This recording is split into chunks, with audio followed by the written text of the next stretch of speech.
economy may be recovering, but when it comes to jobs and the nation's biggest employer, things aren't looking good. Our Colin Barr joining us now to discuss. Colin, you've just been writing about this, the budget squeeze when we look at municipalities, when we look at states and their budgets. This is a big damper on recovery in terms of jobs, right? That's right, yeah. The states and local governments are a huge employer. They employ something like 20 million people, which is obviously a huge share.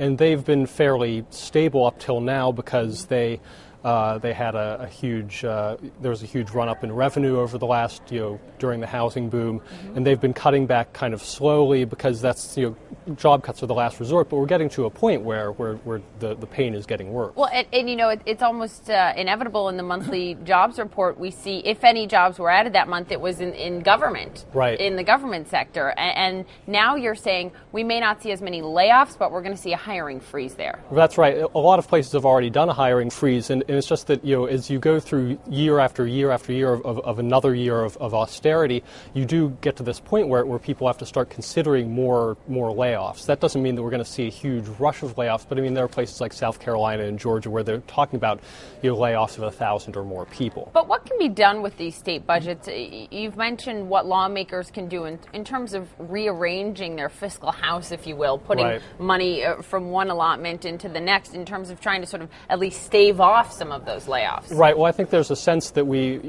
have a reckoning that has yet to come, where a lot of states really increased their spending during the housing boom because revenue rose so much. There was house prices were rising. There was so much trading of houses that was going on, and that generated a lot of taxes and fees. And so that's not coming back anytime soon, certainly. And so they have to kind of try to figure out what services can we really provide, and how deeply do we have to cut on a kind of an ongoing basis. There's still a kind of a structural gap in a lot of places. And the bottom line here, Colin, in terms of, maybe we don't see mass layoffs from government jobs, but if we see a hiring freeze, that's a big hindrance to any sort of broad recovery. That's right. I mean, you do end up with this problem where you have the consumer is not spending that much to begin with. The more people who get laid off, obviously, the more people who are going to be pulling back, and they're going to be saving more, and that prevents spending from rebounding. Well, let's talk about these government jobs, too. Although sometimes they do pay more than a comparable job in the private sector, we're not talking about making millionaires here. We're talking about average folks that are already under pressure. That's right. Yeah, these are, I guess, the kind of the classic middle class jobs. State workers, state and local government workers tend to be a little bit older than workers in the private sector. They tend to be a little bit better educated, and so to have these jobs potentially starting to go away is a problem, and it affects the kind of lives people lead in the communities too. I mean, if you cut teacher jobs, obviously you have bigger classrooms, and nobody wants that.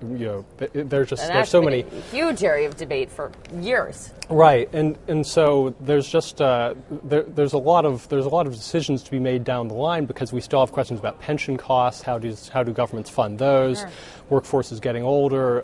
Revenue is not rising fast enough. I have to say, what about the stimulus? What about all of the stimulus that went towards tax cuts, that went towards filling gaps in budgets? Right, and I think that's been a huge. The former governor of Virginia said last year, and he's a Democrat, but so he would be expected to say this, but he said that the stimulus had saved 7,000 jobs in the state. And so, if you have stimulus running out, as some people fear will start to happen in the second half, then you're going to see a lot more of these tough decisions coming to roost. Mm-hmm. And then the other issue is just that in the politics of it, if you get a lot of turnover in November, you will get some people into various state and local government elected officials who feel that their mandate is to really make cuts, mm-hmm. is to really put their state on a solid footing for the next few years. And so I think that it'll be next year before we have any sense of how deep this is going to be. I think we all need to go to North Dakota, right? North Dakota is sort of the exemplary state when it comes to having a strong fiscal house. You didn't have so much of a housing bubble, I suppose, in North Dakota, and it's not a place that necessarily attracts a lot of people who just go there for fun. Of course, that could change. North Dakota. That could change, as you say. No, definitely. I'll make a point of that. Thanks, Colin.